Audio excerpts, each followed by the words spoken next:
Hi everyone! I'm really delighted to welcome you to tonight's event with Sophie Mackintosh. So it's an absolute pleasure to have Sophie here tonight and for me to get to introduce her to you. I haven't told Sophie this yet, but I'm about to out myself as a massive fangirl because I've actually been reading her work for so many years. I first found you as a writer when I was a teenager and you won the Foyle Young Poet Award. Oh my god! I know, and the Christopher Tower Poetry Prize. And so I've loved getting to watch her develop as a writer, and I was so excited to get the chance to introduce you to this conversation and to share her debut novel, The Water Cure, with you. The Water Cure is a luminous, haunting text, inhabiting the minds of three sisters raised on an island away from the toxin-filled world beyond. For an understanding of what these toxins are, as well as how to protect themselves against their influence, the girls have always relied on the teachings of their father, King. But one day he is gone, and three strange men wash up on the shore. This is a world where women have learned to preempt their own destruction, near drowning themselves to purge the emotion that would open up their bodies like wounds. They sew themselves into fainting sacks and stuff muslin into their mouths for protection. Much of our understanding of King's truths remains nebulous to us, but what is absolutely clear is the imprisoning legacy of his control over his daughters.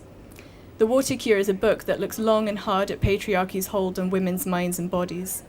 It's an uncompromising and perfectly controlled text, which makes no attempt to soften the blow of its understanding. In short, it's exceptional. So the structure of tonight's event hopefully will go as follows. Sophie's going to read from her book for us, and we'll have a short conversation about it. And then we're going to open up some questions to the audience. So if you could get thinking about anything you might like to ask, that would be great. For now, though, please join me in welcoming Sophie.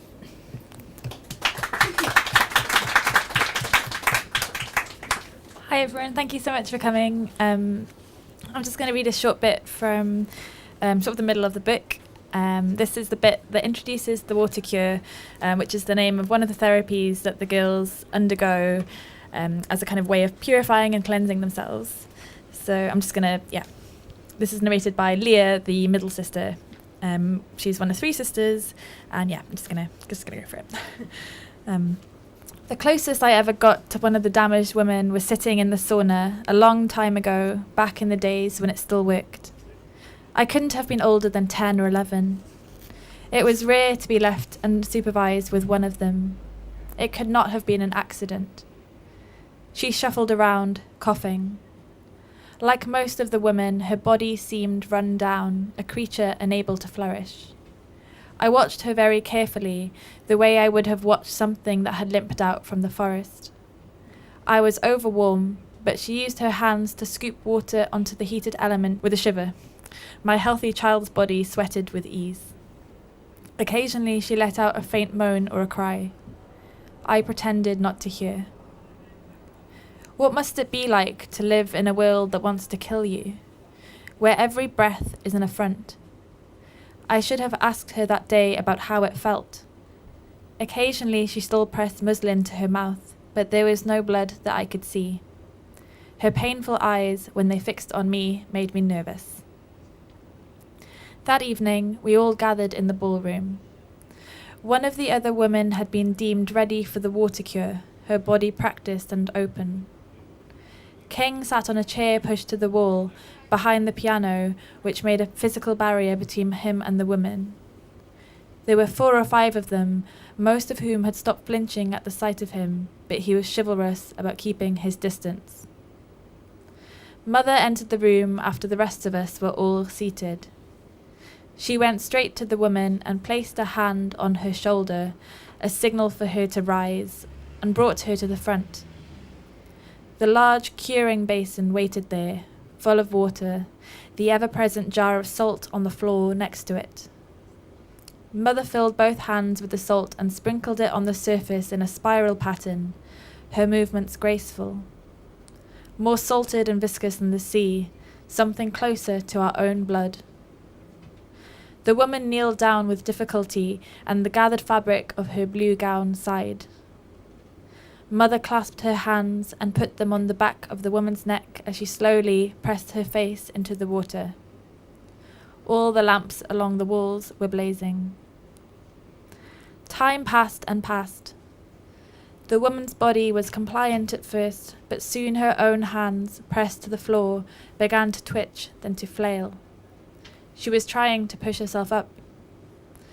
The water rose over the sides of the basin as the woman struggled, soaking the front of Mother's dress. Mother did not react. We waited, our breath caught in our mouths. And then, as always, just past the point when we were sure it would be over, she was pulled up, strawberry-flushed and gasping. She reeled almost over to the floor, supported at the last minute by Mother's arms. Mother wrapped a small white towel around her shoulders as tenderly as if she were one of my sisters. The cured woman stood, and the others got to their feet and clapped fervently. And we, the sisters at the back, clapped too. Our father just watched, still seated, understanding that the atmosphere did not belong to him. That edge of hysteria, the sense of being saved. The woman cried as she came back to her seat, the towel trailing in her hand. It could have been joy, or shock, or both. I wonder now if she felt the difference already. If somewhere within her there lived a kernel of new strength, and whether this strength would mark her out visibly on the mainland, or whether she would just live with the knowledge of it inside her, perfect and luminous. I knew so little at the time of what she had endured, that damaged woman, though I discovered it all much later from the welcome book. Why didn't the men do anything, I wondered, when finally I knew the truth? Why didn't they make things easier? But back then, watching her walk away from the curing water of the basin, I didn't know anything about power, or love, or taking what you can just because you can. Why should I? It wasn't something that had been laid out for me yet. It wasn't necessary information. Sometimes it's better not to know, said Mother. And at the time, that was good enough for me. Thank you.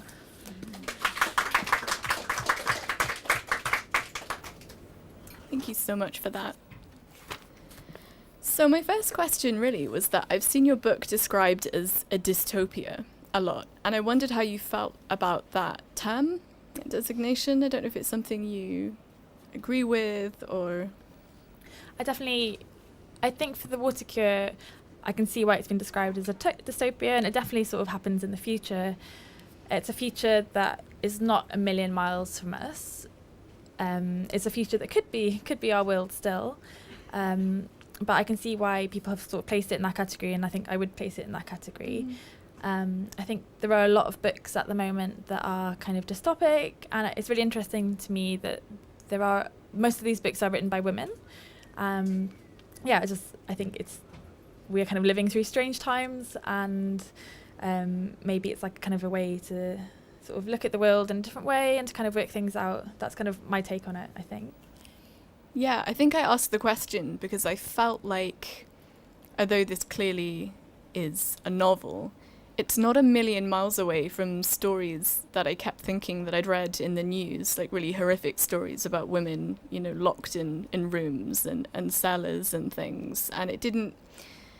I guess I sometimes feel like the term dystopia is quite a convenient way to make the kind of ideas in these kind of novels seem safer and like further away from us, as if their kind of ideas don't quite occupy the world. They kind of I think there's that thing that Margaret Atwood always says about The Handmaid's Tale, about how everything that happened in The Handmaid's Tale kind of happens in real life. And I guess like these kind of feminist dystopias that are sort of a trend, but it's also it's also it's not a trend, it's just a thing, but I guess it is dealing with preoccupations that we're thinking about and things that are very much at the forefront of our mind.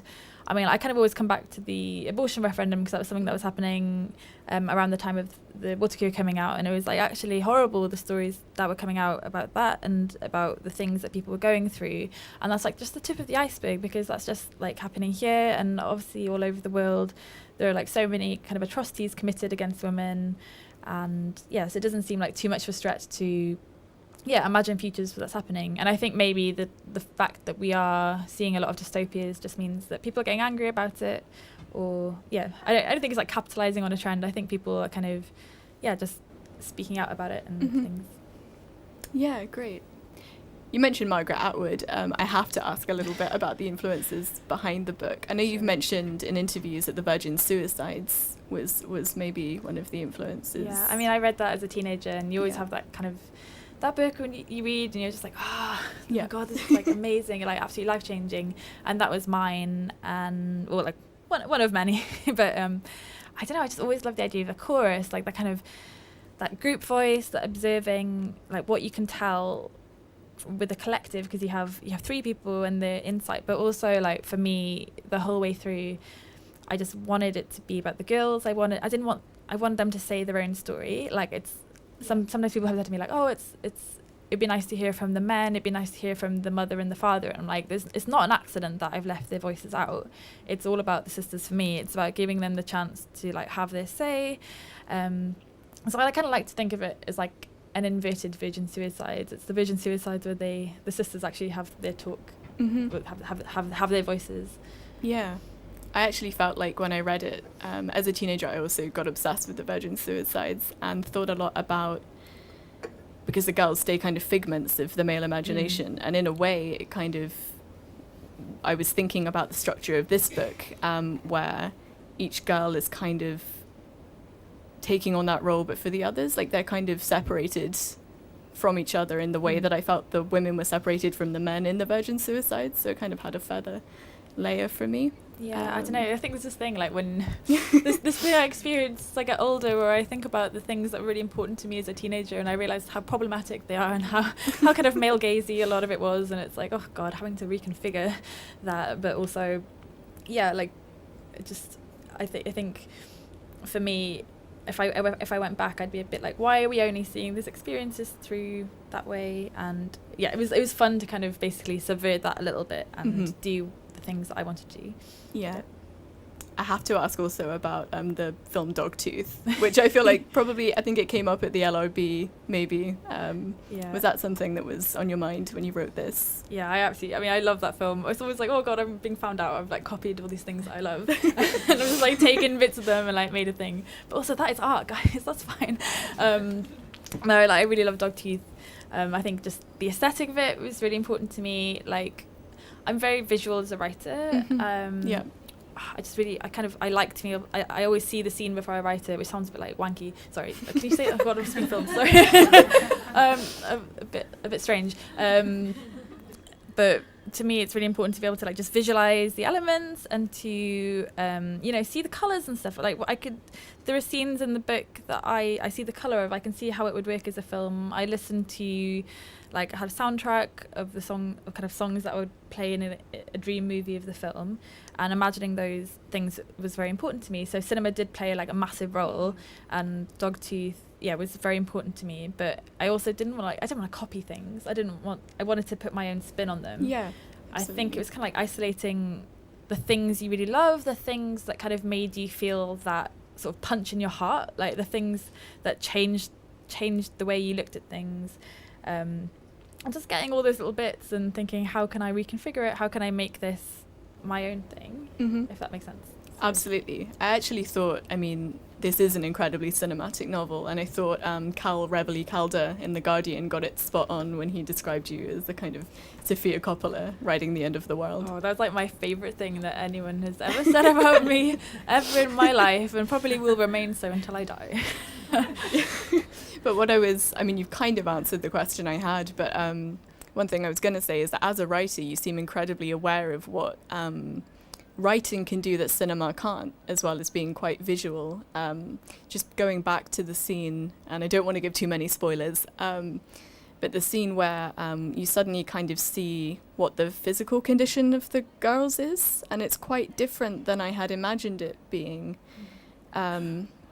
So I wonder if you had kind of considered that when writing, kind of the things you can reveal in text that you can't do when everything's kind of laid bare via image. Definitely. Straight away. You have like so much wiggle room. Something that I always really loved about writing was that you don't need equipment. You don't need a lot of like forward planning. You can kind of, it's completely on your own terms. You can just do it whenever. You can just start from nothing and create something, and that also allows you, like you said, like you choose what to reveal. And for me, I knew the whole picture. I could see the whole picture, and there was a kind of a power in just being like, I'm just going to show this little bit. These are the bits that I'm revealing, and I can choose when and where they're doled out. It's like, it feels good, and it's fun, and it's good to have that flexibility, I think. Yeah, no, it made me think a lot about what kind of text could do that image couldn't, which was an amazing kind of side effect of reading the story. I guess that you can have so much hidden, and I think something I've seen levelled as a criticism against the book, which is totally valid, is that it's like too vague, and there should have been more backstory, and I can completely see that, and maybe I did leave it too vague, but to me as a writer, like I knew exactly what's happening, and I know the backstory, and I know kind of what is hidden. And I think it's just finding that balance between like what you reveal and what you don't reveal. And I think if you're going to write a very vague book like I have done, you kind of do need to have the underpinning as well about like, do you actually know what's going on? Because I was really afraid that, there were bits sometimes where someone would be like, oh, like what's going on in this part, like kind of earlier drafts, and I'd be like, oh, I don't know, like something's happened, and it's like, no, you have to know because they don't know. Nobody else knows, but you have to know. It doesn't matter if you don't tell people. And that was really, that was a good like lesson to learn. Yeah, no, I mean, I think it works perfectly because so much of it is nebulous, because their whole worldview has been shaped in this way that is so controlled but also vague, but so it's kind of perfect. But I was curious as to why you kept it is set in the future. I think it's quite hard sometimes to work out if it's the future. I mean, one of the only things that kind of gave it away for me was almost like the weather. I felt like the weather was so much better that it must have been set in some climate change future. Did you have a particular reason for wanting to keep, other than just not being able to trust the kind of father figure in the novel, to keep things vague? Yeah, I kind of wanted it, I didn't want to get too bogged down in world building in the sense that I wanted it to be like a universal story, and I didn't want it to have a specific sense of place. Like, it feels very out of time the way it is. It feels kind of, there's no specific location, there's nothing that can sort of tie it down, if that makes sense. And that was like a very conscious decision. I wanted it to be anywhere because it wasn't about the outside world, it's about the girls. That's kind of the way I saw it. We know as much as they know. We exist in their world, and we see as much as they see.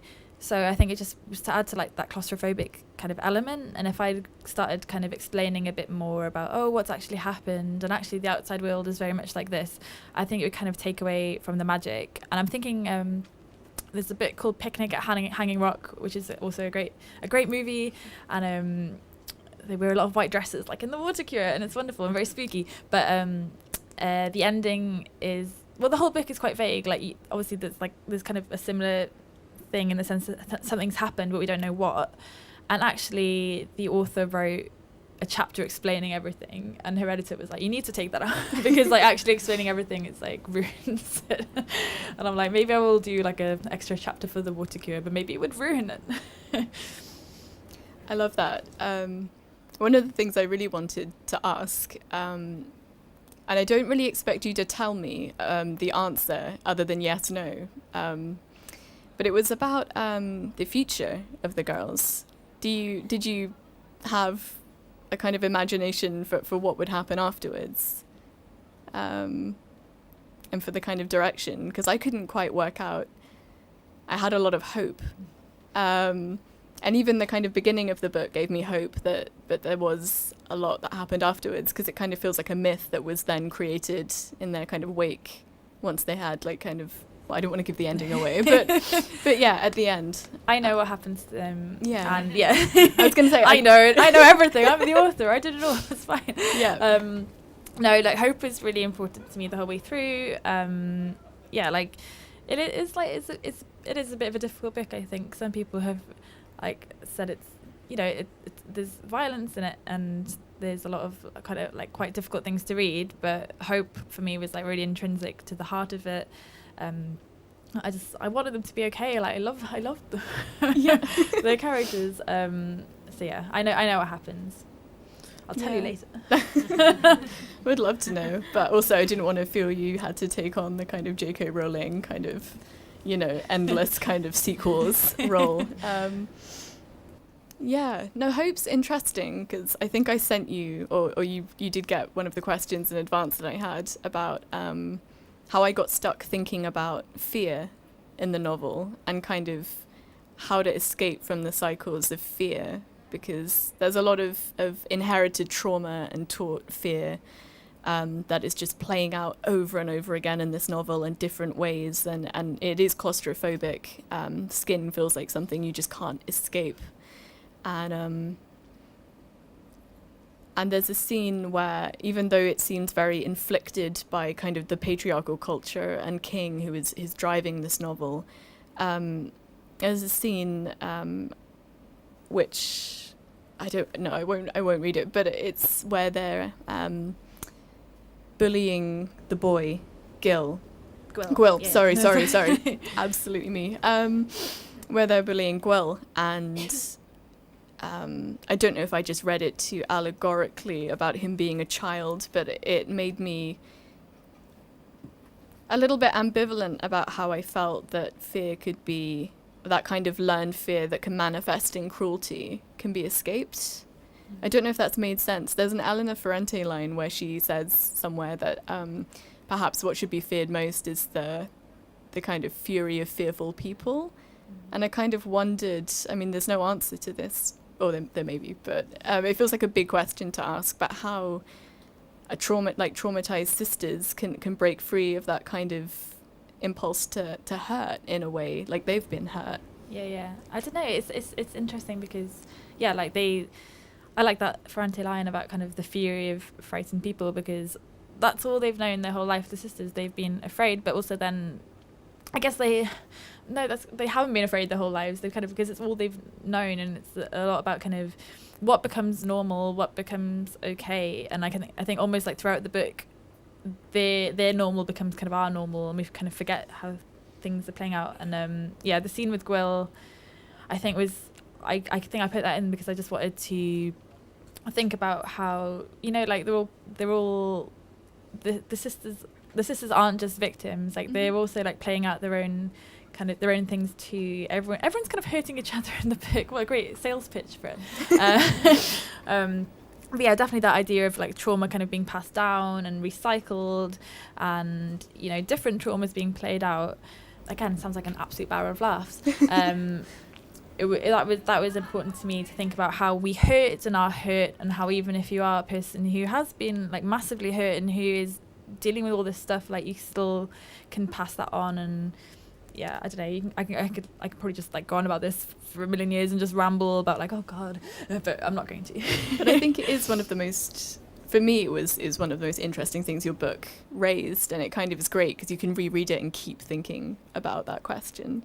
And I felt quite similarly about the way that love works, or love kind of features in the novel. In Grace's kind of final chapter, when she's talking about her baby, it's such a kind of bittersweet but kind of beautiful moment where she's talking, again, I'm trying to not allude too much to the ending, but when she's talking about how she wouldn't have changed anything, but also what she would have named her baby Magnolia, which is a tree that doesn't always bloom on the island. And I just thought that was so beautiful, because it's so bittersweet about love, but it's still open to it, knowing that it can be something that can be a source of great pain in the kind of culture where, women are taken advantage of.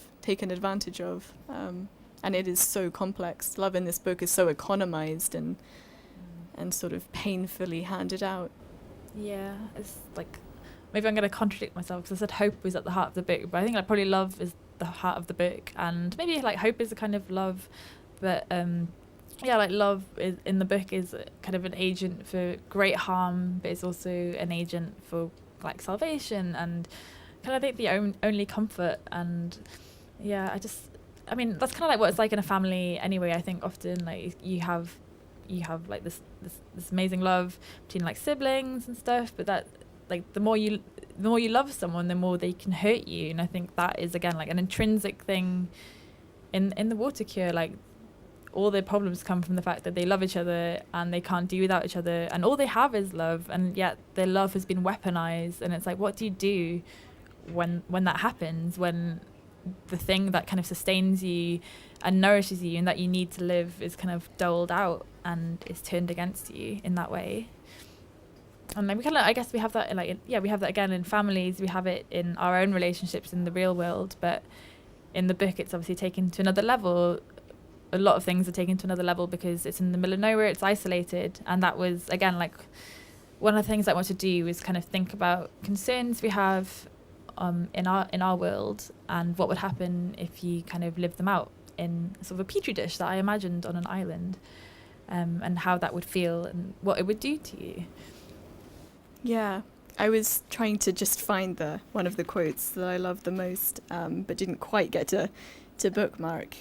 But it was why Grace was talking about, forgive me for paraphrasing your beautiful book, because you said it far more eloquently than I'm going to be able to.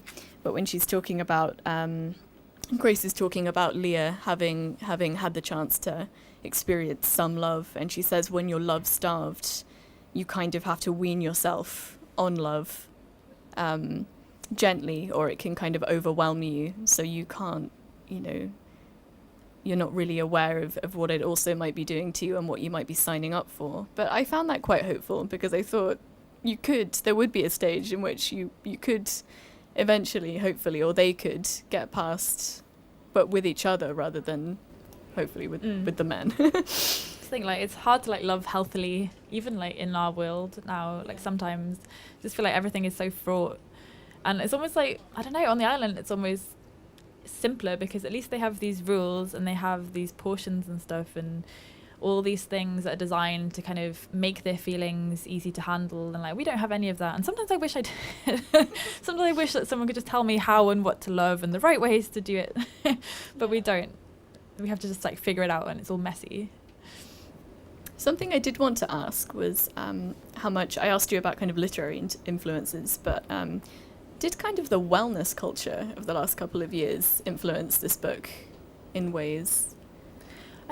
Maybe like unconsciously. I think I was more interested in like Victorian healing cures, because they were obsessed with water. They loved the water cure.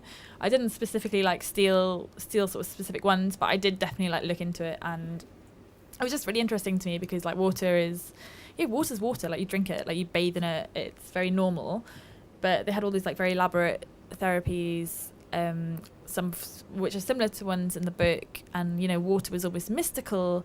And even you think of like sort of sacred water and holy water, and like going on pilgrimages to sort of sacred sites where you kind of bathe in special water. It was just interesting to me how you could take something so normal and turn it into this really, really big healing element, and how creative you could get with it, especially in the hydrotherapy kind of cures. Absolutely.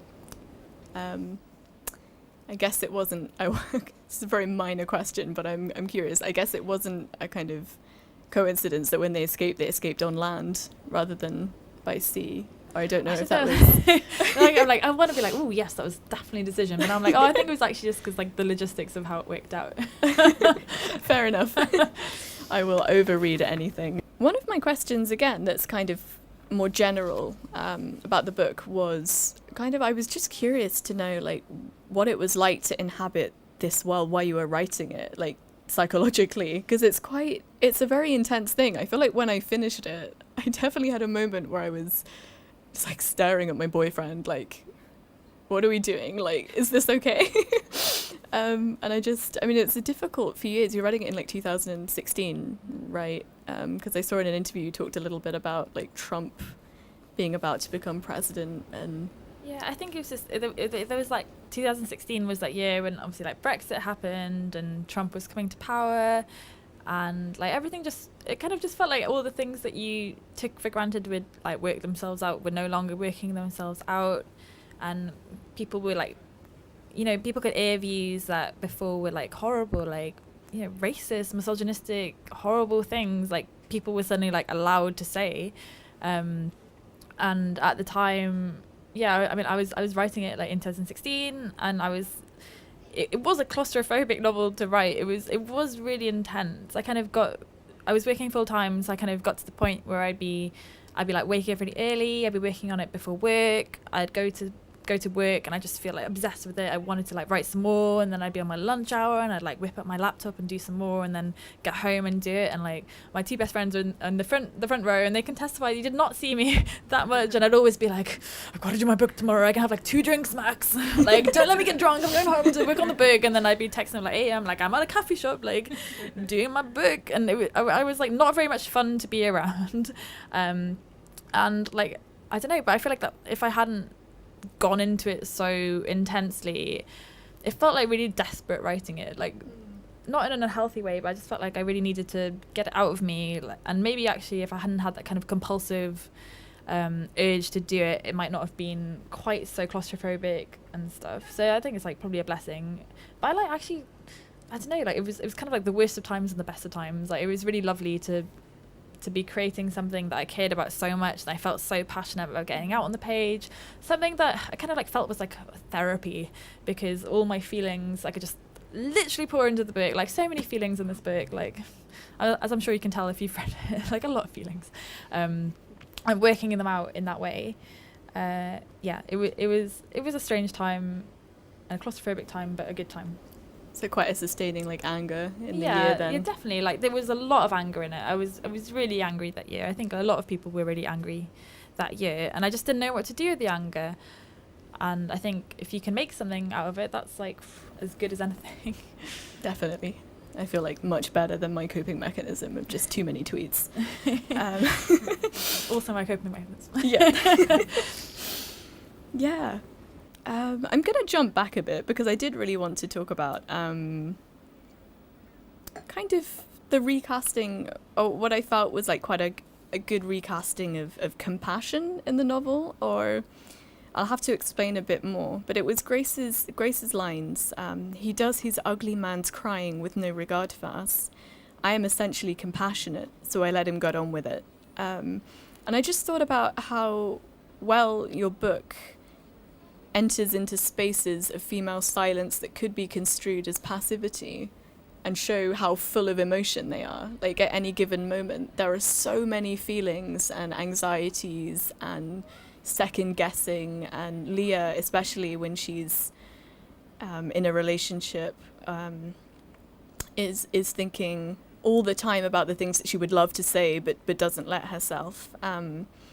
And because we've talked about the virgin suicides, I feel like, again, it's that kind of feeling of letting kind of, or looking at what women might be thinking and recasting the kind of silent, passive woman as and showing just how much is going on when you think nothing is. And when I say you, I kind of mean a lot of male critics. But was that something that you kind of consciously set out to do, to kind of enter into that space that could be silence but is deafening? I don't think I consciously did it. I think it just kind of, I don't know, it was really important to me that they were, you know, like real characters. Yeah, like, of course. It was, I think it's kind of hard writing, it's hard writing characters in essentially a vacuum where like you don't have kind of like references, or you don't have kind of shortcuts to tell people who they are, if that makes sense. Like I can't be like, oh, Leah's favourite film is this, or she likes this and stuff. You have to kind of work in other ways. But they're not passive women. They definitely like have a lot going on, and I think this have happened naturally. Yeah, I mean, I didn't mean to suggest that they were passive, not because for me, I was like, yes. But then I realised there were people I could give this book to who wouldn't understand necessarily how much goes on all the time. And I got to a point where I was like, I just want everyone to read this so that they can. I'm quite an anxious person, not quite this anxious. But I'm quite an anxious person too. I think like maybe I projected quite a lot on the sisters. It's interesting for me because I started out writing it and I was like, I am a total Lia, and by the end I was like, oh my god, I'm a total Grace. And probably at some point I was like, I'm also Sky, but she's like young. Yeah. But like maybe they're just like a beautiful mirror of my own neuroses. And because I could do whatever I want in the novel, that was fine. But yeah, like I don't know, maybe it's just it's kind of the same thing as when a similar thing to when people are like, oh, did you set out to write a feminist book? And I was like, no, I wanted to write a book about women. And so if you're writing a book about women, it's really hard to like make it not feminist in the sort of day and age. Absolutely. Like, they are very real people with their own feelings. I'm not like a man going like, oh, she like bounced down the stairs breastily or that kind of thing. Like, yeah, no, I almost feel daft for having asked that, but no, it's one of those not things where I'm just like, I know people who I've sat with in seminars and things who would just be like, oh, she didn't say anything, so she's just got nothing to say, and then you're like, no. They think, but that's kind of the benefits of writing in their voices. Yeah. Because I could like, yeah, explain and stuff, and yeah. Was her age the reason that Sky does feature a little bit less? Yeah, I think so. I think it was just. I think Lia and Grace. It sounds bad. It's like, oh, the more interesting ones. It's like, Sky, you're good too. It's fine. And I think it's just the challenge of writing like a really young voice, especially because she has something to her. She's the sister who was like conceived on the island. She's been raised on the island. Like they've all been raised on the island, but she's the one who is very much like the pure young baby, like can do no wrong. So I think Grace and Lia had that element of like a flaw that was really interesting to play with for me. And actually by not having Sky's voice, except for in the kind of group things, it kind of gave us that distance from her that we kind of needed to keep her being that little perfect creature, if that makes sense. Mm-hmm. Yeah. That was my reasoning for it. And I know you deliberately didn't want to write kind of the male voices, but is there a reason you didn't give their mother a kind of voice? I mean, I love it as it is, but I do wonder. I did have a mother section and giving her kind of thing, but I think again, like, I think to me ultimately she was complicit in what happened to them, and I wanted it to be about them, all about them. I just, their whole lives had been about what had been done to them, what had been imposed upon them, and I wanted it to be about them giving their side of the story instead of like anyone else's influence. Absolutely. All right. Thank you so much for listening. I think at this point I should probably let some of you ask some questions and be quiet for a little bit. I know no one likes going first, so Ollie over here is going to ask a question, and then hopefully people won't be as shy afterwards, and we'll come around with a mic and please do ask questions. Ollie. Hello. I think one of the things I thought was so interesting is how it is such like a wonderfully topical book, with all the feminism and the climate change and so on. But I also thought it had a really interesting aspect with the kind of generational conflict that it has. Like it seems very much like a lot of the violence is done from a person of one age group to a person of another age group, and then you see that kind of being perpetrated again with what happens to Quill. And I wondered if that again was a conscious thing that you were trying to talk about. I think again it's kind of that thing of trauma being passed down, right? Like, is that how do we not make the same mistakes that have been like wrought upon us? I don't know, like it's quite depressing when you put it like that we're like doomed to repeat our own mistakes. But I didn't think about it like super consciously, but yeah, I think there is that aspect of like harm being transferred. Does anyone else have any questions? I think if you raise your hand, or you can. There's a question at the back, if you wouldn't mind. Yeah, that's a good point. We may have to ask you to walk closer, if you wouldn't mind. I loved your story in the White Review. Right? Thank you. It's like so fabulously disquieting, eerie. And I was wondering if you have a preference between the two forms, between short stories and the novel, and how they differed for you, and if you would ever consider doing a short story collection. Oh my god, I would love to do a short story collection. I'm actually like maybe like kind of like secretly working on, but like bit by bit. But yeah, like a novel and a short story are obviously very different. I think actually for me, I do prefer writing novels, and I think it's just like, I don't know, I'm like very like goal orientated. And if you have like a long thing and it's like it in a lot of ways it's easier to write a novel than a short story because you I don't know, with the short story you're like, well, okay, I've got this idea and I'm going to do it and I'm going to write this great short story. And with the novel, it's like, it's fine. It might take you ages. It could take you like maybe like 5, 10 years. It could take you forever. But as long as you're like working on it a little bit, you always have that satisfaction. Whereas with a short story, I'm like, oh God, I haven't worked on this for ages. And I think it's like a bit rubbish. And I'm just going to like leave it. With a novel, it's like, I'm just going to quietly work away at it. If that makes sense. Like having a nice big a nice big project to think about is really reassuring to me as an anxious person. What are some of your other favourite writers or books that influenced you apart from Virgin Suicide? Ooh, okay. I've been thinking about this quite a lot at the moment, and it's quite like a disparate bunch. But I really love like there's like short fiction writers as well as novel writers. But like I really love Joy Williams. I really love Jenny Offill, Maggie Nelson, who's like not even fiction, but like. Yeah, I'm thinking James Salter, also Susanna Moore. I think I was trying to think about like why I like all these writers so much, and I think even though they're all quite different, they have very similar like feel, and it's like very precise. It's very true.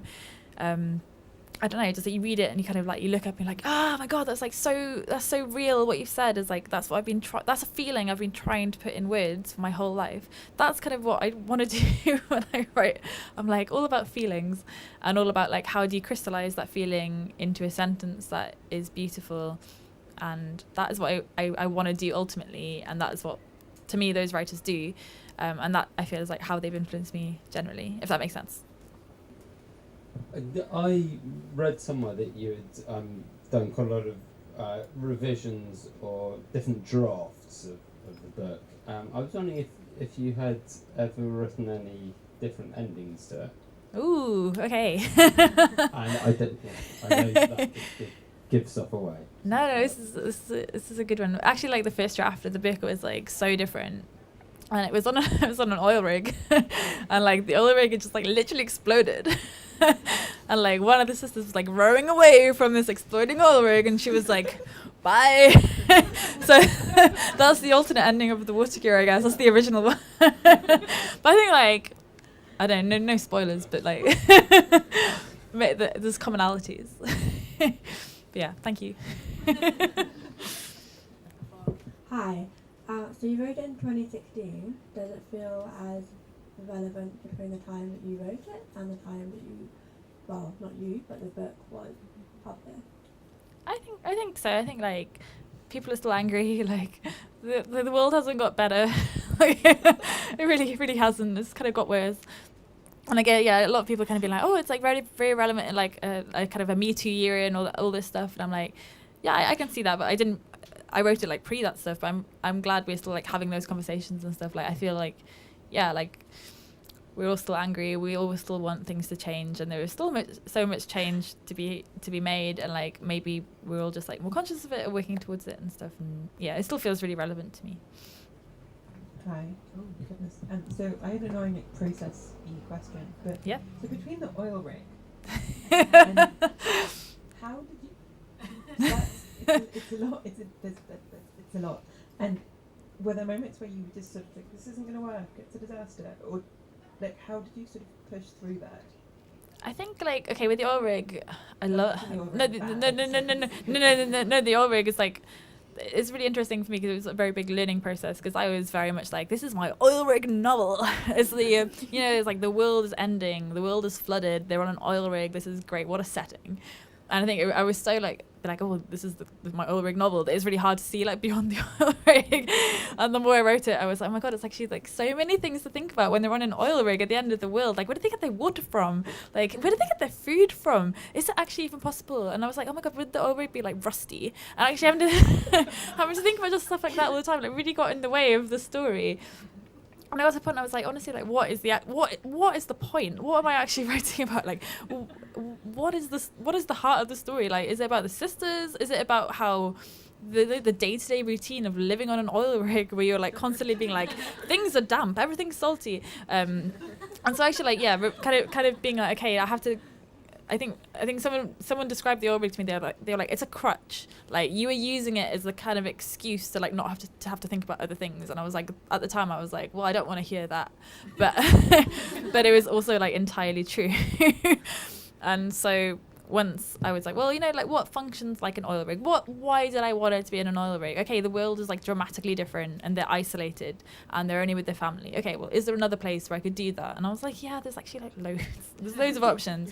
And that's why I chose the new option. And it was then when I didn't have to think about the oil rig stuff that I could actually concentrate on the important stuff. And yeah, it was hard to let go of the oil rig. my big adventure novel, but I'm really glad I did. Yeah. Any more hands? No?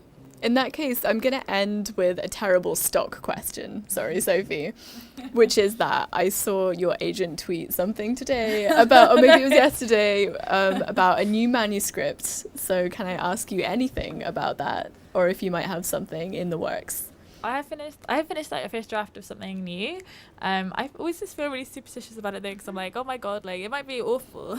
Like it might be like absolutely terribly awful, and so it might just be like a false alarm. That's like another thing that no one tells you about writing books. Even when you've written a book and you've published a book, it's like you still have to write other ones, and they might be rubbish. Like they literally might just be awful. And so I feel a bit strange about it. Maybe like by book 5 I'll be like, yeah, just sent the first draft to my agent, absolute like solid gold, definitely going to be published. But for now I'm like, really might be terrible, I can't tell.